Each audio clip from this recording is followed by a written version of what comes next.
وَكِسْوَتُهُنَّ بِالْمَعْرُوفِ۔ جب ایک لڑکا ایک مرد شادی کر لیتا ہے، اللہ کے نبی نے فرمایا اس کے اوپر یہ ذمہ داری بن جاتی ہے کہ اپنی بیوی کو کھلانے کی ذمہ داری لے۔ جو سماج میں عام چیزیں ہیں، معروف طریقے سے عرف عام میں جو چیزیں چل رہی ہیں وہ اپنی بیوی کو کھلائے، اور جو عرف عام میں لباس، شرعی لباس چل رہا ہے، شریعت کے دائرے میں رہ کر وہ اپنی بیوی کو پہنائے، یہ شوہر کے اوپر ذمہ داری بن جاتی ہے۔ معاملات سماج کو اگر دیکھا جائے تو اس میں بھی بڑی گڑبڑیاں نظر آتی ہیں۔ میرے بھائیوں، اس میں کوئی مجھے بے حیا نہ کہے، مجھے کہنے کی اجازت دی جائے، آج میں بھی دیہاتوں میں رہنے والے نوجوانوں کو دیکھتا ہوں، ہماری نظریں کسی سے اوجھل نہیں ہیں، ہم بھی جو سماج کو پڑھتے ہیں وہی اسی کے مطابق بتانے کی کوشش کرتے ہیں۔ آج سماج کے اوپر نظر رکھنے والے جانتے ہیں کہ یہی نوجوان کسی گرل فرینڈ کو اپنے بس میں لانے کے لیے، کسی لڑکی کو اپنی فرینڈ بنانے کے لیے ہزاروں روپے خرچ کر سکتا ہے، اس کی موبائل میں بیجا بیلنس ڈال سکتا ہے، بیجا اس کو خرچے دے سکتا ہے، موبائل تک دے سکتا ہے، کپڑے بھی دے رہا ہے، ساری چیزیں مہیا کر رہا ہے، لیکن وہی خرچ کرنے والا نوجوان جب بیوی لے آتا ہے اپنی بیوی کو وہ حق نہیں دیتا، جو اس سے بے فضول خرچی وہ کیا کرتا تھا اس سے زیادہ اس کی بیوی کا حق بنتا ہے کہ اپنی بیوی کے اوپر وہ چیزیں خرچ کرے۔ لیکن ہائے افسوس، آج ہماری قوم کے نوجوانوں کی حالت یہ ہے کہ اپنے پیسے خرچ کر کے گناہوں کو خریدتے ہیں اور گناہوں کو اپنے بستروں تک لاتے ہیں، اپنے نام اعمال کو سیاہ کرتے ہیں۔ جو طریقہ صحیح جس پہ ثواب ملنا ہے وہ کام چھوڑ کر گناہ کو پیسے سے خریدا جا رہا ہے۔ پیارے نبی فرماتے ہیں تمہارے اوپر ذمہ داری بن جاتی ہے، جب کسی کی بیٹی کو اپنے آنگن میں لے آؤ تو اس کی روزی کا انتظام کرو، اس کے کھانے پینے کا انتظام کرو، اس کے پہننے کے انتظام کرو۔ یہ ایک مرد کی مردانگی کی پہچان ہوا کرتی ہے۔ اس وعدے کو پورا کرو۔ یہ شادی مذاق نہیں ہے، یہ بہت بڑا عہد نامہ ہے، بہت بڑا ایگریمنٹ ہے جس کے بارے میں قیامت کے دن پوچھا جائے گا۔ اور آپس میں محبت سے رہا کریں۔ اس رشتے کا مقصد اللہ نے کیا فرمایا؟ لِتَسْكُنُوا إِلَيْهَا، لِتَسْكُنُوا إِلَيْهَا۔ بیوی شوہر سے سکون حاصل کرے اور شوہر اپنی بیوی سے سکون حاصل کرے، یہ اس رشتے کا مقصد ہے۔ جب یہ مقصد نہ پایا جائے تو سمجھو کہ رشتے میں کڑواہٹ آ چکی ہے، سمجھو کہ رشتے میں دراڑ پڑ چکی ہے۔ ہمیشہ ایک پتی پتنی کو اس بات کو سوچنا چاہیے کہ کیا ہماری زندگی میں سکون ہے؟ یہ میری بات غور سے سنیں، اس بات کے اوپر آپ زیادہ فوکس نہ ڈالیں کہ مجھے سکون مل رہا ہے کہ نہیں، آپ کا خیال اس پر ہو کہ میرے پارٹنر کو مجھ سے سکون مل رہا ہے کہ نہیں، تب یہ حق ادا ہوگا۔ اپنے مزے کے بارے میں صرف نہ سوچیں، یہ تو مطلب والی بات ہو جائے گی۔ اللہ کے نبی صلی اللہ علیہ وسلم کیا فرماتے ہیں؟ صحیح مسلم کتاب النکاح حدیث نمبر 1418، پیارے نبی صلی اللہ علیہ وسلم نے فرمایا ان احق الشروط ان یوفى به ما استحللتم به الفروج۔ سب سے بڑا حق، سب سے بڑی وہ شرط جس کو ہر مرد کو پورا کرنا چاہیے، وہ شرط کون سی شرط ہے؟ جو نکاح کے وقت تم وعدہ کرتے ہو اپنی بیوی کے لیے، وہ وعدہ تم پورا کرو۔ شریعت کے دائرے میں جو وعدہ ہو رہا ہے اس وعدے کو پورا کرو اور پیار محبت سے مل بانٹ کے رہا کرو۔ ایک حدیث پاک میں سناؤں، بڑی پیاری حدیث ہے، سلسلۃ الاحادیث صحیحہ علامہ البانی کی حدیث نمبر 624، صحیح حدیث ہے۔ اللہ کے رسول صلی اللہ علیہ وسلم فرماتے ہیں لم یری للمتحابین مثل النکاح۔ اس کائنات میں محبت کرنے والے بہت ہوں گے، کائنات میں محبت کا دعویٰ کرنے والے بہت ہوں گے، لیکن وحی کی زبان کیا کہتی ہے؟ پیارے رسول کیا فرماتے ہیں؟ اللہ کے نبی صلی اللہ علیہ وسلم نے فرمایا میاں بیوی کے درمیان جو پیار ہوتا ہے، میاں بیوی کے درمیان جو رشتہ ہوتا ہے، ان کے درمیان جس طرح کی محبت پائی جاتی ہے، اللہ کے نبی نے فرمایا دنیا کے کسی اور جوڑے میں وہ رشتہ، وہ محبت، وہ پیار نہیں پائی جاتی، وہ پیار نہیں دیکھا گیا۔ حتیٰ کہ بعض علماء نے یہ بھی لکھا ہے کہ ماں اور بیٹے کے درمیان جو محبت ہوتی ہے اس سے بھی زیادہ میاں بیوی کے درمیان محبت ہوتی ہے، بشرط کہ دونوں اپنی نیت میں سچے ہوں۔ اس لیے میاں اور بیوی کو آپس میں محبت کا ماحول بنا کے رہنا چاہیے۔ مجھے ایک پوسٹ پڑھنے کو ملی، ایک صاحب نے بڑی اچھی بات لکھی تھی کہ جو بیوی یہ سوچے کہ میرا شوہر فرشتوں کی طرح نیک ہونا چاہیے، بڑا سیدھا ہونا چاہیے، بڑا شریف ہونا چاہیے، بڑا پیارا ہونا چاہیے، تو ایسی سوچ رکھنے والی بیوی کو ایک کام کرنا پڑے گا، اپنے گھر کو جنت بنانا پڑے گا، اپنے گھر کو خوشگوار ماحول دینا پڑے گا، کیونکہ فرشتے جہنم میں نہیں رہا کرتے، کیونکہ اچھے اور نیک لوگ جہنم میں نہیں جایا کرتے، بری جگہوں پہ نہیں جایا کرتے، پیاری اور خوشگوار محفلوں میں آیا کرتے ہیں۔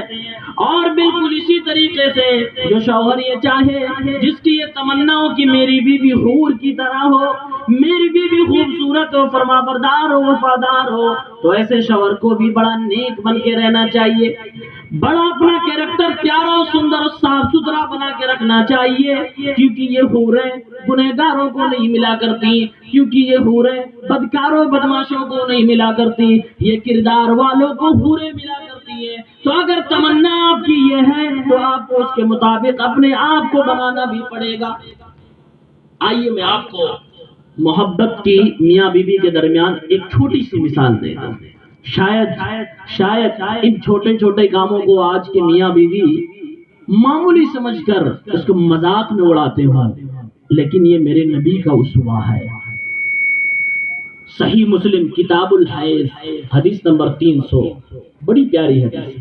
صدیقہ عائشہ اللہ کے نبی کی پیاری اور لاڈلی بیوی کیا فرماتی ہیں کنت اشرب وانا حائض ثم اناوله النبي صلی اللہ علیہ وسلم فيضع فاه على موضع فيا ويشرب۔ کیا پیاری بات حضرت عائشہ نے فرمائی، اس میں شوہروں کے لیے عبرت ہے۔ رسول اللہ صلی اللہ علیہ وسلم کی زندگی ہمارے لیے گھر کی بھی باہر کی بھی نمونہ ہے، اپناؤ اپنی زندگی میں اگر خوشگوار بنانا چاہتے ہو۔ فرمایا صدیقہ عائشہ نے کہ جب میں مہینے کے خاص ایام میں ہوا کرتی تھی، ایسے ماحول میں یہودیوں کے یہاں ماحول تھا کہ ایسی عورتوں کو اپنے گھر میں ایک خاص جگہ دے دیا کرتے تھے۔ آج بھی جن کے ہاں جہالت پائی جاتی ہے، ایسے گھروں میں ایسی عورتوں کے ہاتھوں سے لوگ کھانا نہیں کھاتے ہیں، ایسی عورتوں کو کھانا بنانے کی اجازت نہیں دیتے کہ جب وہ اپنے مہینے کے خاص دنوں میں ناپاک ہو جایا کرتی ہے۔ صدیقہ عائشہ کائنات کے امام محمد الرسول اللہ صلی اللہ علیہ وسلم جو سب سے زیادہ پاک ہے، ان کے بارے میں فرما رہی ہیں، فرماتی ہیں کہ جب میں ان خاص دنوں میں ہوا کرتی تھی، میں گلاس سے میں پینے کی چیز سے پانی پیتی یا کوئی پینے والی چیز پیتی، پھر میں وہی برتن اپنے سرتاج پیارے نبی صلی اللہ علیہ وسلم کو دے دیا کرتی، میں اپنے شوہر کو برتن دے دیا کرتی۔ پیارے نبی صلی اللہ علیہ وسلم، اللہ کے نبی علم نفسیات کے بھی بڑے ماہر تھے، اللہ کے نبی انسان کے مزاج کو بھی سمجھنے والے تھے۔ او میرے بھائیوں، آج شاید ہمیں وہ علم نہ ہو، ہم اپنی بیوی کی دل کی بات کو نہ سمجھ سکیں، ہم اس کی ڈیمانڈ اور اس کی چاہت کو نہ سمجھ سکیں۔ آؤ میرے نبی سمجھا رہے ہیں۔ حضرت عائشہ فرماتی میں اللہ کے نبی کو گلاس عطا فرماتی پینے کے بعد، تو میرے سرتاج میرے سرورے نامدار پیارے نبی اس گلاس پر یا اس برتن پر وہیں پر اپنا منہ لگاتے تھے جہاں میں نے منہ لگا کے پانی پیا ہوتا تھا۔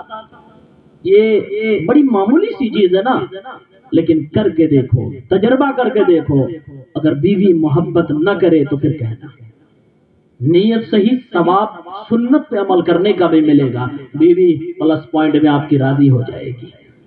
چھوٹا نمونہ ہے لیکن محبت اس میں پانی کی جگہ محبت کھول کے اپنی بیوی کو پلاؤ گے اگر ایسا کرو۔ اگلی بات سنی تھی حدیث پاک میں کیا فرماتی ہے حضرت عائشہ، وَكُنْتُ أَتَعَرَّقُ الْعَرْقَ، ثم اناولہ النبی صلی اللہ علیہ وسلم، میں جب گوشت کھایا کرتی، ہڈی والا گوشت، تو میں گوشت کھا لیا کرتی، گوشت کھا لیا کرتی، تھوڑا سا اسی ہڈی میں بچا لیا کرتی، میں رسول پاک صلی اللہ علیہ وسلم کو پھر وہ عطا فرماتی، میں اللہ کے نبی کو دیتی۔ میرے نبی کا مزاج دیکھو بیوی کے ساتھ کیا تھا، فرماتے اللہ، حضرت عائشہ کہتی ہیں اللہ کے نبی فَيَضَعُ فَاهُ عَلَى مَوْضِعِ فِيَّ، آپ وہیں پر اپنا منہ لگا دیں جہاں سے میں نے لگا کے کھایا۔ یہ ہے بیوی کے ساتھ رہنے کا انداز، نبوی طریقہ۔ دل جیتا اس سے جاتا ہے، دل اس سے نہیں جیتا جاتا کہ بیوی کہے پاٹن ملا دکھاؤ تو لے جاؤ میلا دکھاؤ، دل اس سے نہیں جیتا جاتا بیوی کہے سیریل دکھاؤ تو سیریل دکھانے لگو، دل اس سے نہیں جیتا جاتا کہ بیوی کہے مجھے فلاں چولی دلاؤ تو چولی دلا دو، نہیں، دل نبوی طریقے سے جیت کے دکھاؤ۔ یہ چھوٹی چیزیں ہیں لیکن دل میں گھر بنانے کی چیزیں ہیں، یہ نبی کا طریقہ، اس میں ڈبل فائدہ، اگر نیت صحیح تو سنت کا بھی ثواب، اطاعت کا بھی ثواب، فرما برداری کا بھی ثواب، اور آپ کی بیوی آپ سے راضی خوش ہو جائے گی، اس کا الگ ثواب۔ ایک اور محبت کی مثال صحابی سے دینا، صحیح بخاری کتاب الصوم حدیث نمبر 1968، صحیح حدیث۔ اللہ کے نبی صلی اللہ علیہ وسلم جب مکہ سے ہجرت کر کے مدینہ تشریف لے آئے تو مسلمانوں کی حالت بڑی خستہ سی، مہاجرین کی، رہنے کا گھر نہیں، مکان نہیں، کچھ نہیں، تو انصاریوں کے ساتھ اللہ کے نبی نے بھائی چارہ کروا دیا، انصاری اور مہاجرین کا بھائی چارہ کروایا۔ انہی میں سے ایک جوڑا اللہ کے نبی نے بنایا، سلمان رضی اللہ عنہ اور حضرت ابو الدرداء رضی اللہ عنہ، ان دونوں کو اللہ کے نبی نے اسلامی بھائی بنا دیا، مواخات کرا دی۔ اب سلمان ابو الدرداء کے پاس کبھی کبھی گھر پر حال چال لینے کے لیے چلے جایا کرتے تھے، بخاری شریف میں لکھا ہوا پورا واقعہ ملے گا آپ کو۔ کہتے ہیں کہ ایک دن حضرت سلمان حضرت ابو الدرداء کے گھر پہ تشریف لے گئے، بڑے زاہد و عابد قسم کے حضرت ابو الدرداء آدمی تھے، اتنی عبادت میں لگے رہتے تھے، کبھی کبھار انجانے میں بیوی کا حق چلا جایا کرتا تھا۔ حضرت سلمان کہتے ہیں میں نے ایک دن حضرت ابو الدرداء کے پاس گھر پر حاضری دی، گھر پہ پہنچتے ہیں تو ان کی بیوی کو دیکھتے ہیں کہ بڑے اپراگندہ حال میں موجود ہے، یعنی کوئی زیب و زینت اس کے اوپر نہیں، وہ حالت اس کے اوپر نظر نہیں آ رہی ہے جو ایک بیوی کو اپنے شوہر کے لیے بنا کے رکھنا چاہیے۔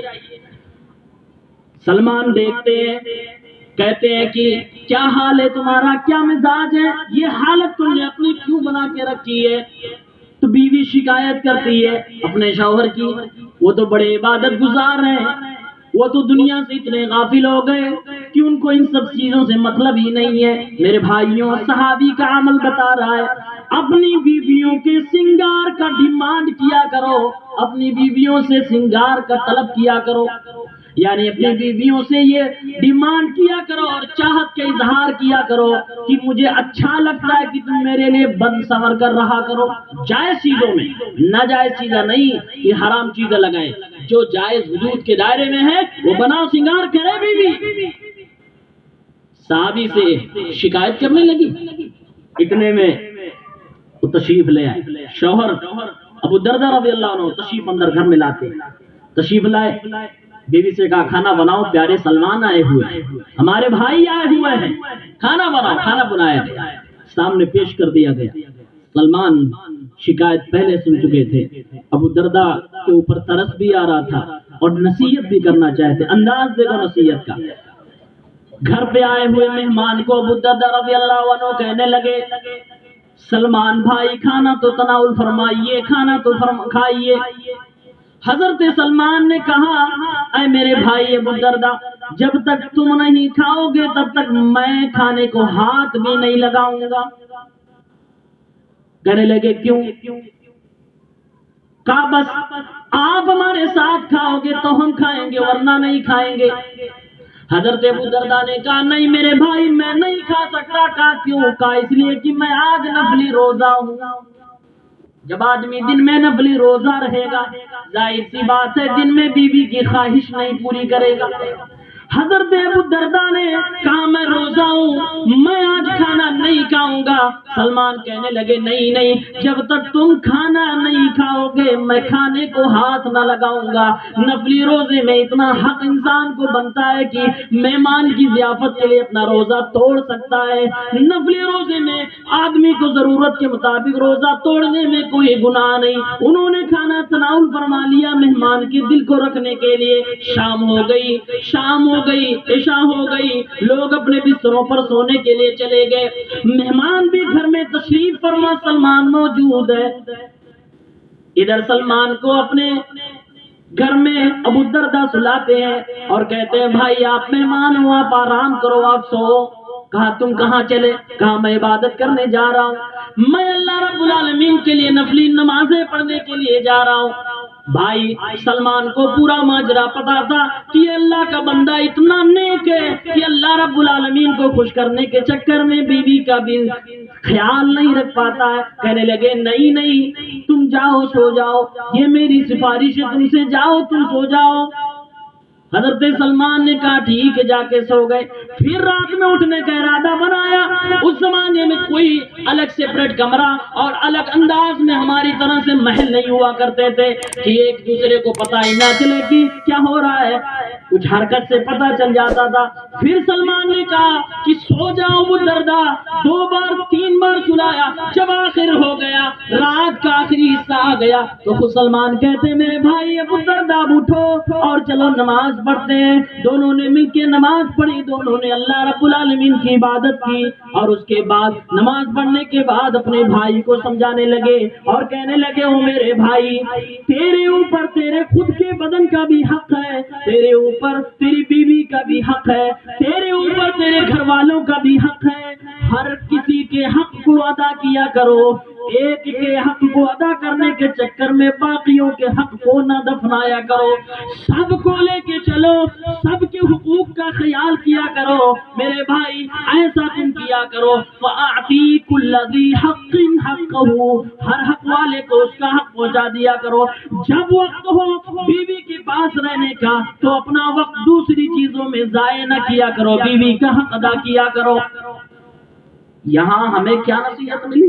یہاں ہمیں نصیحت ملتی ہے میرے بھائیوں، آج کے نوجوانوں سنو، آج شادی شدہ جوڑے کی حالت بڑی درگت میں پھنسی ہوئی ہے۔ آج لوگ شادی ہونے کے بعد عشاء کی نماز پڑھے کہ نہیں پڑھے، اگر پڑھ بھی لیا تو بستر پہ گئے تو موبائل سے بیوی کو سوکن بنا لیا، موبائل کو بیوی کی سوکن بنا لیا، یعنی موبائل کو وہ ٹائم دینے لگے جو بیوی کو دینا چاہیے تھا۔ موبائل کو آپ بیوی کے پاس جانے کے بعد اس کا حق بیوی کا بن جاتا ہے کہ آپ کے وقت میں سے وہ اپنا حصہ لے۔ اگر آپ اس کا حق نہیں دیتے، اس کا حصہ نہیں دیتے، گویا کہ آپ حق تلفی کر رہے ہو۔ اندازہ کرو، جب ایک صحابی اپنی بیوی کا حق مار کر نماز نہیں پڑھ سکتا، نفلی عبادت نہیں کر سکتا، اس پہ دوسرا صحابی ٹوک رہا ہے، اس پہ دوسرا صحابی نصیحت کر رہا ہے۔ اور نوجوانوں آج بیویوں کا حق مار کے ہمارے 2.5 گھنٹہ فلموں میں جا رہے ہیں، ہمارے اوقات، ہماری راتیں اکثر و بیشتر موبائلوں میں، فیس بک میں، واٹس ایپ میں، ٹویٹر میں، یوٹیوب میں جا رہے ہیں۔ ذرا ہوش سنبھالو اور بیویوں کے حقوق کو ادا کرنا شروع کر دو، ورنہ گناہ مل سکتا ہے، کیونکہ یہ بات تو ہر کوئی جانتا ہے، اگر کسی کا حق ہے اور وہ حق نہیں ادا کریں گے تو کل کو اس کا حساب بھی دینا پڑے گا۔ رات ختم ہو گئی، صبح سلمان اللہ کے نبی کے پاس آئے، پوری کہانی سنایا، اے اللہ کے نبی کل ایسا ایسا ماجرا ہوا۔ پیارے نبی صلی اللہ علیہ وسلم نے فرمایا صدق سلمان، سلمان نے صحیح کیا، سلمان نے سچ فرمایا، سچ کہا۔ یعنی اللہ کے نبی نے اپنی سگنیچر کر دی کہ جتنا بات آپ نے ان سے کہی ہے ساری باتیں صحیح ہیں۔ اب یہ حدیث بن گئی رسول پاک صلی اللہ علیہ وسلم کی۔ یہ محبت ہونا چاہیے بیوی اور شوہر کے درمیان۔ آج ماحول کیا بنا ہوا، ہر کوئی اپنے بارے میں بہتر جانتا۔ اللہ ہم سب کی اصلاح فرمائے۔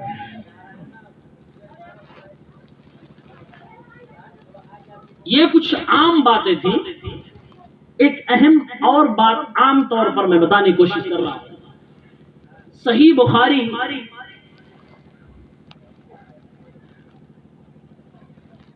1437 نمبر کی ایک صحیح حدیث. ایک برائی ہمارے سماج میں آج عام ہے کہ سہیلیاں شوہر کی گپت باتیں اپنی سہیلیوں کو بتلاتی، اور نعوذ باللہ شرم کی بات ہے یہ بیماری مردوں میں نوجوانوں میں بھی آ گئی ہے. اپنی بیوی کی جس کو سیکرٹ رکھنا چاہیے وہ اپنے دوستوں کو بتلاتے. حدیث سن لیجئے کتنا بڑا گناہ ہے. اللہ کے رسول صلی اللہ علیہ وسلم نے فرمایا ان من اشر الناس منزلۃ عند اللہ یوم القیامہ، قیامت کے دن اللہ کی نگاہ میں سب سے برے لوگوں میں سے وہ شخص ہوگا الذي تفضي الى امرأته الذي يفضي الى امرأته وتفضي اليه ثم ينشر سرها. وہ آدمی بڑا برا ہوگا قیامت کی دن اللہ کی نگاہ میں جو اپنی بیوی کے ساتھ رات گزارتا ہے اور بیوی اس کے ساتھ رات گزارتی ہے، صبح ہوتی ہے اور وہ دلہا وہ شوہر اپنی بیوی کی راز کی بات اپنے دوستوں یا کسی اور کو بتلا دیتا ہے. یہ اللہ کی نگاہ میں سب سے کمینے قسم کے انسان ہوتے ہیں. یہ غلط کام نہ کیا کریں. آج بے حیائی کے دور میں یہ چیز عام ہو رہی ہے. اللہ ہمارے نوجوانوں کی حفاظت فرمائے. آئیے میں چند حقوق جو بیویوں کے لیے شوہروں پر واجب ہیں اس کو، اور کچھ حقوق جو بیویوں کو شوہروں کے لیے کرنا چاہیے. سب سے پہلے شوہر کو کیا ضروری ہے کہ اپنی بیوی کے لیے کرے، وہ چند باتیں میں آپ کو بتلانا چاہتا ہوں. سب سے پہلی چیز، بیوی کا سب سے پہلا حق مہر ہوتا ہے جو شادی میں دینا ہوتا ہے. اللہ رب العالمین نے قرآن پاک سورہ نساء آیت نمبر 4 میں کہا وَآتُوا النِّسَاءَ صَدُقَاتِهِنَّ نِحْلَةً، اپنی بیویوں کو مہر دے دیا کرو، ادا کر دیا کرو.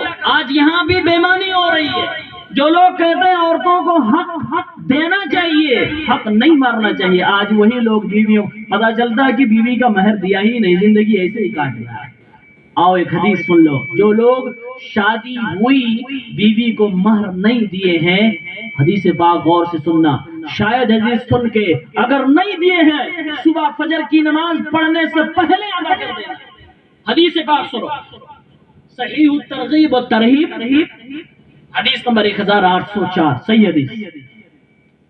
اللہ کے نبی صلی اللہ علیہ وسلم نے فرمایا ایما رجل تزوج امرأة على ما قل من المہر او كثر وليس في نفسه ان يؤدي اليها حقها خدعها فمات ولم يؤدي اليها حقها لقي الله يوم القيامة وهو زان. حدیث پاک ہے. اللہ کے نبی صلی اللہ علیہ وسلم نے فرمایا جب کسی مرد نے کسی شخص نے شادی کی، کسی عورت سے شادی کی، چاہے مہر تھوڑی ہی باندھا ہو یا زیادہ باندھا ہو، وہ اس کے اوپر چھوڑ دیا گیا، تھوڑا بھی ہو زیادہ بھی ہو، جتنا آپ نے باندھ لیا ہے، اللہ کے نبی فرماتے ہیں اس نے اپنے دل میں یہ ٹھان رکھا ہے کہ مجھے تو دینا ہے ہی نہیں، چلو میں 1 لاکھ کا بعد دیتا ہوں، 2 لاکھ کا بعد دیتا ہوں، 50,000 کا اتنے کا بعد دیتا ہوں. اللہ کے نبی فرماتے دل میں اگر اس کی یہ نیت ہے کہ اسے دینا نہیں ہے تو سمجھو کہ شادی ہونے سے پہلے ہی وہ آدمی اپنی بیوی کو دھوکہ دے رہا ہے. خدعها، اللہ کے نبی فرماتے ہیں وہ شوہر دھوکے باز ہے، دغا باز ہے. اور اگر اسی حالت میں مر گیا یعنی بیوی کو حق مہر نہ دیا، اللہ کے نبی فرماتے لقی اللہ یوم القیامہ وہو زان. قیامت کے دن اللہ کے سامنے جب وہ بندہ حاضر ہوگا تو اس کے رجسٹر میں یہ نہیں لکھا ہوگا کہ وہ بندہ شادی کیا تھا، بلکہ لکھا ہوگا زندگی بھر یہ بلاత్کار کر رہا تھا، زندگی بھر وہ آدمی زناکار گنہگار لکھا ہوا ہوگا. اس لیے میرے بھائیوں حق مہر کے تعلق سے بیویوں کے حق کو نہ طلب کرو. بیویوں کی یہ حق جو پہلا حق ہے آپ کے گھر میں آنے سے پہلے اس کا حق بنتا ہے، وہ حق ادا کر دیا کرو. بیویوں کے اس حق کو نہ پامال کرو. یہ پہلا حق بیوی کا ہے. دوسرا حق کیا ہے؟ اس کا کھانا اور پینا، نانو اور نفقہ. اس کے بارے میں بڑی پیاری حدیث سنن ابی داؤد کتاب النکاح 2142 نمبر کی حدیث ہے۔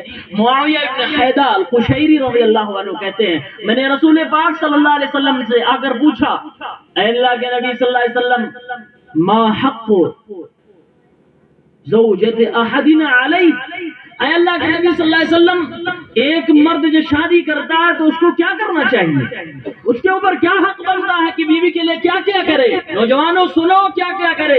پیارے نبی نے فرمایا ان تطعمها اذا طعمت وتكسوها اذا اكتسيت، جب کھاؤ تو کھلاؤ، جب پہنو تو پہناؤ۔ پتا چلا شوہر چوراہے پہ اچھی اچھی چیزیں ہوٹلوں میں مار لے رہا ہے، گھر پہ کوڑی بھر کی چیز نہیں لا رہا بیوی کو کھلانے کے لیے۔ فرمایا اللہ کے نبی نے جب کھاؤ تو کھلاؤ، جب پہنو تو پہناؤ، اپنا ہائی کوالٹی کا لباس بیوی کو چیتھڑا، بیوی کو 100 روپے والا 50 روپے والا 25 روپے میٹر کپڑا پہنا رہا، اپنا 500 600 میٹر کا کپڑا پہن رہا ہے۔ میرے بھائیوں یہ نا انصافی نہ کرو۔ میرے نبی فرماتے ہیں جب کھاؤ کھلاؤ، بعض روایتوں میں جیسا کھاؤ جیسا کھلاؤ، جیسا پہنو جیسا پہناؤ، یہ بیویوں کا حق بنتا ہے۔ اور اگلا حق سنو، اللہ کے نبی نے فرمایا وَلَا تَضْرِبِ الْوَجْهَ، اور اپنی بیویوں کے چہرے پہ نہ مارنا۔ پیارے نبی نے کیوں بتایا؟ ایڈوانس میں اللہ کے نبی نے یہ بات اس لیے بتا دی کیونکہ یہ رشتہ بڑا نازک ہے، کبھی انبن ہو سکتی ہے، کبھی تو میں ہو سکتی ہے، کبھی جوش میں خون نوجوان کا آ سکتا ہے، کبھی تھپڑ اٹھا سکتا ہے۔ اس لیے اللہ کے نبی نے فرمایا وَلَا تَضْرِبِ الْوَجْهَ، چہرے پہ نہ مارنا۔ میرے نوجوان بھائیوں، آج فلموں کے ذریعے سے آج دنیا میں یہ سکھایا جا رہا ہے کہ عورتوں کو مارنا ہو تو چہرے پہ مارو، اور میرے نبی فرماتے چہرے پہ ہاتھ نہ لگانا۔ کیوں؟ علماء نے اس کی حکمت یہ لکھی ہے کہ عورت کے بدن میں مرکز اظہار زینت یا زینت کا اظہار جہاں پر زیادہ تر ہوتا ہے، خوبصورتی کی اصل جو جگہ ہے وہ چہرہ ہی ہے۔ تم چہرے پر نہ مارا کرو، یہ محبت اور اس کی خوبصورتی کی عزت ہے۔ وَلَا تَضْرِبِ الْوَجْهَ، چہرے پہ نہ مارو۔ وَلَا تُقَبِّحْ، اور اگلی چیز گالی نہ دیا کرو۔ وَلَا تُقَبِّحْ اس کا ترجمہ ہوتا ہے قبحک اللہ، یہ نہ کہا کرو کہ اللہ تجھے برباد کر دے، اللہ تجھے برباد، یہ سب چیزیں نہ کہا کرو۔ میں اس کا ترجمہ کر رہا ہوں گالی نہ دیا کرو۔ کس کو؟ بیوی کو گالی نہ۔ آج نوجوان اپنی بیویوں کو گالی دینا اپنا باپ کا حق سمجھتے ہیں۔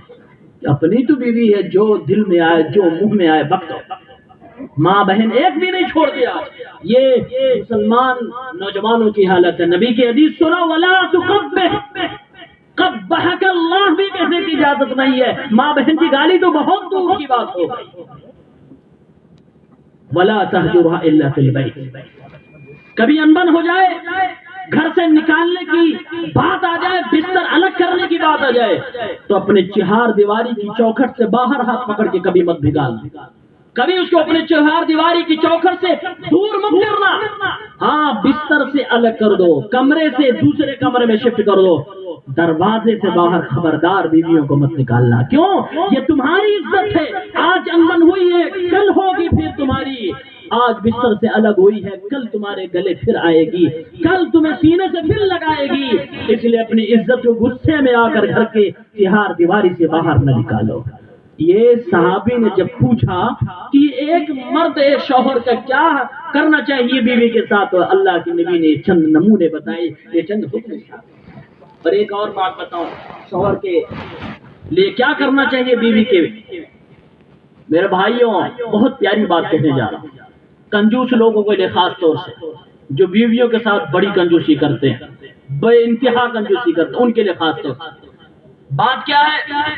بات یہ ہے کہ آپ ایک کپ چائے، میں مثال دے کے سمجھاؤں گا، ایک کپ چائے اگر پیتے ہو، اپنے گھر میں وہی چیز بنواتے ہو اپنی بیوی کے لیے، اپنے بچوں کے لیے، وہ کپ چائے آپ کے لیے صدقے کا ثواب کیسے بن سکتا ہے؟ میں اس کا طریقہ بتا رہا ہوں۔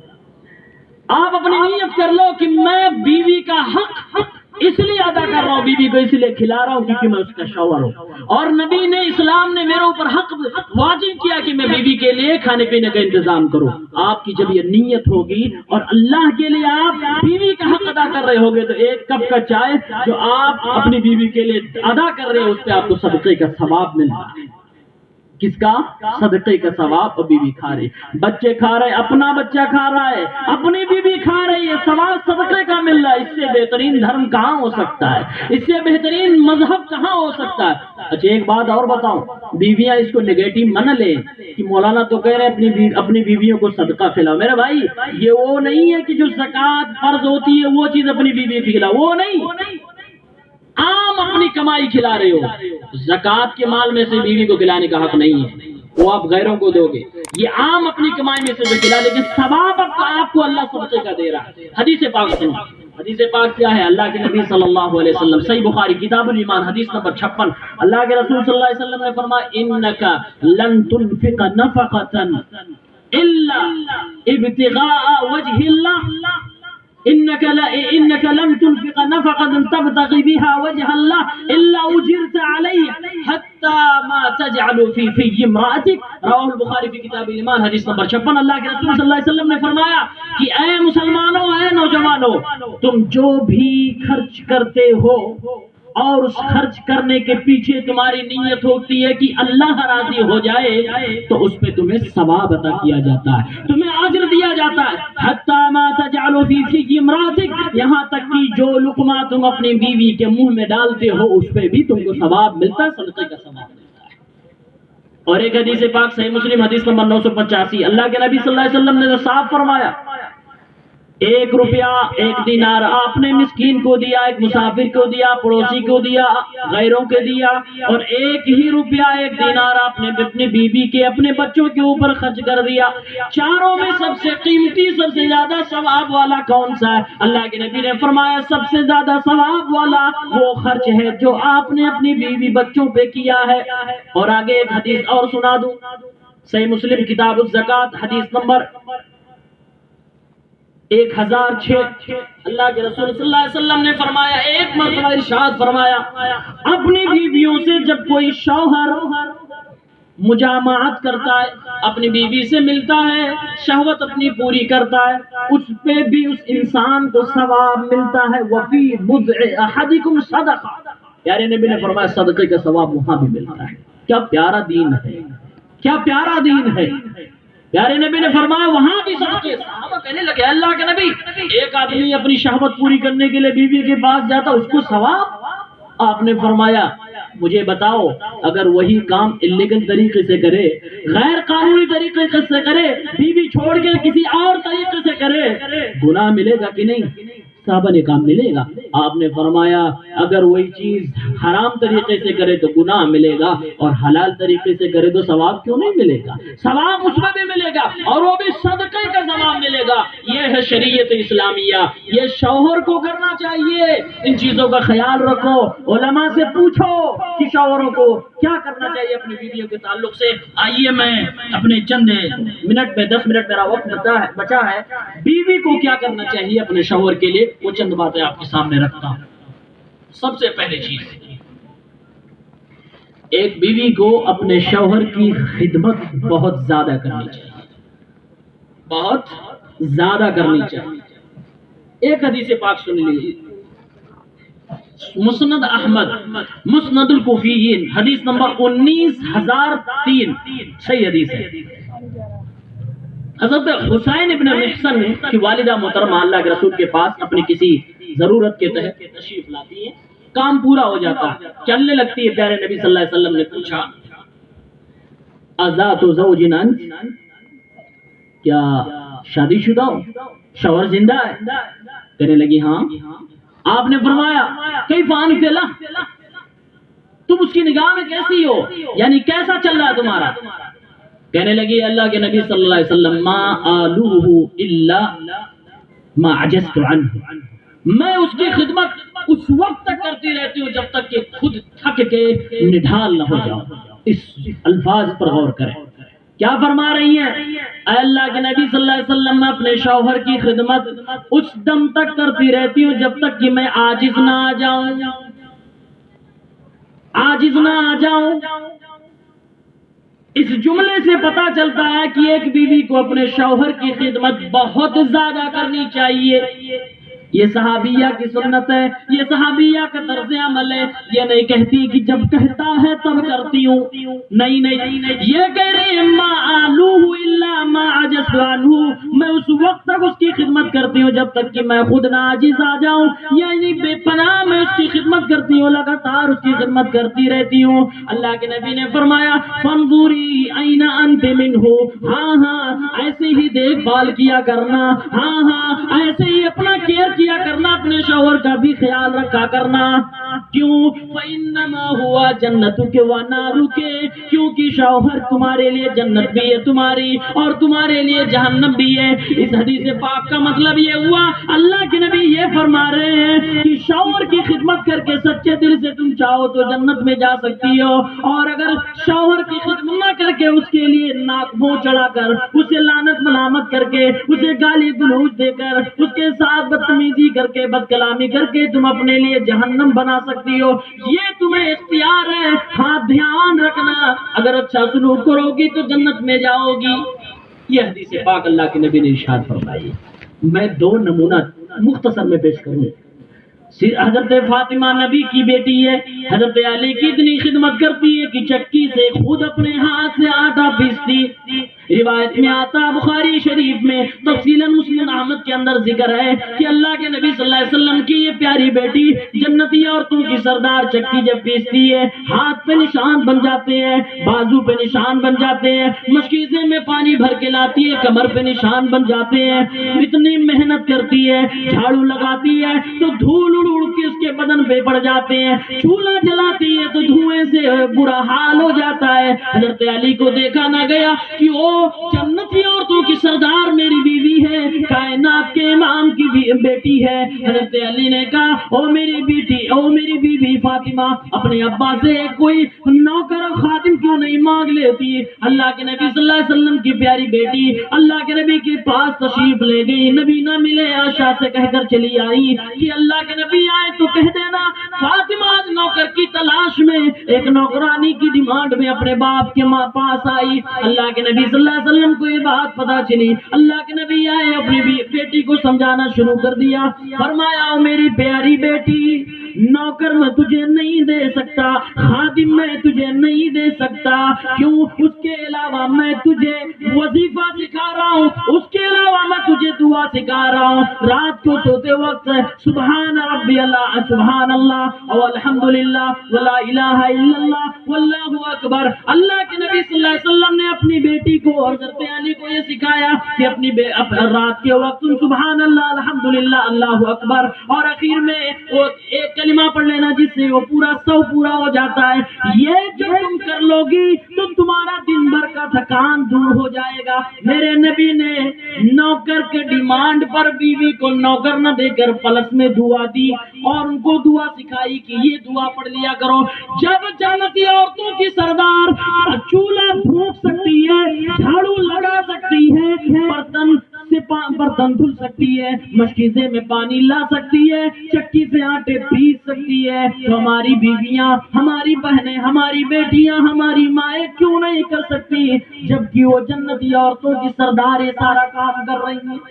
ایک اور سنو، بخاری شریف کی حدیث ہے 5224، ابو بکر رضی اللہ عنہ کی بیٹی حضرت اسماء اللہ کے نبی کی سالی ہیں، زبیر سے شادی ہو جاتی ہے، اور وہ فرماتی ہیں کہ جب میری شادی زبیر سے ہوئی تو ان کے گھر میں کچھ نہیں تھا، ایک گھوڑا تھا، ایک اونٹنی تھی، تھوڑی دور پر کوئی زمین تھی، وہاں پر کچھ پھل لگتے تھے، میں اپنے گھر سے پیدل جا کے وہ چیزیں لایا کرتی ہے، کہتی ہے کہ میں ان کے جانوروں کی دیکھ بھال کرتی تھی، میں اونٹ کی دیکھ بھال، میں گھوڑے کی دیکھ بھال کرتی، گھر کی دیکھ بھال کرتی، لیکن مجھے آٹا گوندنا نہیں آتا تھا، پڑوس کی عورتیں آ کر آٹا گوندھ دیا کرتی تھی۔ کہتی ہے میں اللہ کے نبی نے زبیر کو ایک زمین دی تھی، میں اسی زمین میں سے جا کر ان کا پھل لاتی تھی، وہ دانے لایا کرتی تھی۔ کہتی ہیں ایک بار میں گئی اور واپس آ رہی تھی، اللہ کے نبی صلی اللہ علیہ وسلم راستے میں ملاقات ہو گئی، اللہ کے نبی نے اپنی سواری روک دی اور اللہ کے نبی نے اشارہ کیا،